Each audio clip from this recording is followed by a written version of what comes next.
Welcome to Drupa Düsseldorf. Hi, I'm Carrie Sherburne, Senior Editor at WhatTheyThink.com, and I'm here with Gary Garner, who is President and CEO of the GLS companies out of Brooklyn Park, Minnesota. Welcome. Thank you. We're all gearing up for Drupa 2012, and so as an attendee, I'm just kind of curious, you know, it's a big expense, times are maybe a little tight, maybe not for you, but for a lot of us. Why is it important for you to attend? Well, I'll tell you, we've suffered through the downturn in our business the last several years, just like everyone else has. And I do, however, Drupa for us is a real big event. I think that I've been going to every Drupa since 1986. Wow. So yeah. The purpose of the show for us is really looking at some of the new technologies, of course, and trying to figure out, what it is over there, where the business is going, and we do recognize that most of our suppliers use that as the kickoff of their newest technology, so we feel like that the expense of going over there is worth it. And how many people do you usually take? Well, we always take a couple. I think I've taken as many as 6, and typically it's 3 or 4, but anyone on our senior leadership team, depends on where we are in our business cycle at that moment, what it is that we're looking for, and that will kind of help determine who we take. Additionally, we really find that it's a wonderful time for us that it gives us, our leadership team and I, some time together, and that's real important for us too. Yeah, without the day-to-day pull. Exactly right. Yeah. So how do you plan for it? I mean, you can't just sort of show up at Drupa. It doesn't work.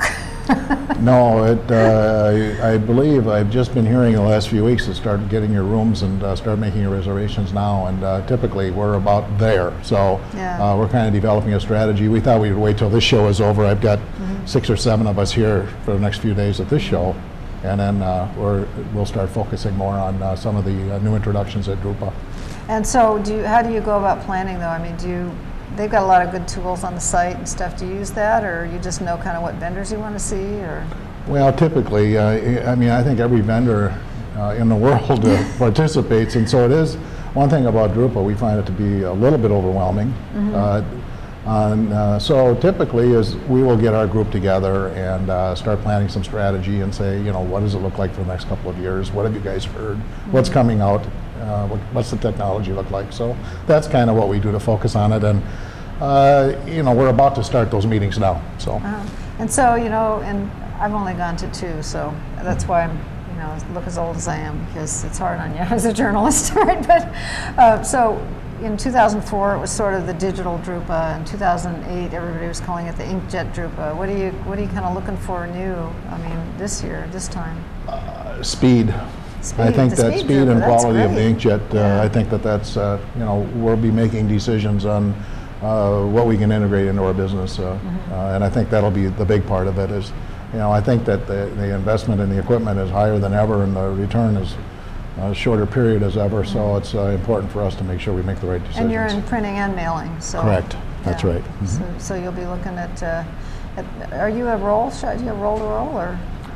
No, everything, as far as our direct mail business, that's pretty much all cut sheet. I mean, we have a wide-ranging capability, and the marketing services provider is maybe a little bit overused already, but we do try to be a single source of supply for our customers and an overall low-cost provider. So, I mean, along with the small format stuff, we run 40-inch sheet-fed equipment and both half-size and heat-set web equipment, and a full array of black and white and color digital equipment. So, and building websites and big IT functions and all that sort of thing. So we cover the business moves quicker than ever, and it's more complicated than ever. Yeah, and so you've already got roll fed in, so putting a roll fed inkjet. I mean, one of the issues for a sheet fed printer is, you can't just sort of slap in a roll fed machine. You got to have all the handling and the storage for the rolls and all of that, but you've already got that with your webs, right? That's correct. So that's good. So correct. Great. And how long do you usually stay for? Probably at the show 4 days plus the travel time. So I would say we allocate 6 days or so. And I've done it in a shorter period, and I've also done it where I've had our leadership team over there with me, and I take them to the airport, and then I pick up my family members, and we make an extended trip out of it. Oh, So that's great. it's for those of you that do not go to Drupa, I would highly recommend considering it and take the time to do it. Germany at that time of the year is a beautiful place. The weather is terrific, and it is really something how well organized and how well they do at putting that show together. Yeah, when I went the first time in 2004, it was just mind-boggling to me. And we went earlier as journalists in January, and I was so glad to have had that orientation to the Messe Dusseldorf prior to the show, because again, if you just show up, I mean, now it's going to be 21 buildings or something. Yeah, it is. Yeah, so you've got to, spend the evenings, kind of looking through what it is that you want to do. But like I said, is that we use it just as much as bonding time, for lack of a better word, with other people in an organization, along with seeing all the technology, and it gives us lots of stuff to talk about. That's great, and we will have a video studio at Drupa, and so maybe we can talk to you again once you're there and learn a little more about what you see. I would be glad to do that. Great, Gary. Thank you. You're welcome. Benefit from change.